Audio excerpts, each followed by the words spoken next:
Kemarin Amerika Serikat sudah bermasalah dengan Venezuela dan bahkan Venezuela itu adalah negara berdaulat gitu, Bapak. Mhm. Dan ini bagaimana sebenarnya hukum di dunia internasional, Bapak, Ya, terkait mereka Amerika yang superpower? Apakah memang kan banyak tuh organisasi internasional yang sudah mengklaim bahwa itu tidak boleh dilakukan hal semacam itu. Tetapi apakah memang ada pengecualian untuk negara yang superpower ataupun peran ganda di sana, Pak? lah, Sehingga ya, setelah kejadian malah tidak ada sanksi apapun seperti itu. ya.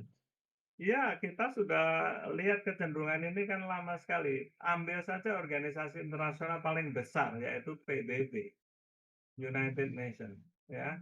PBB United Nations sudah berapa? Lebih dari 100 resolusi yang dikeluarkan oleh PBB mengenai Israel yang diveto terus oleh Amerika. Jadi apapun ya transgresi ya yang dilakukan Israel itu jalan terus tanpa ada konsekuensi apapun itu.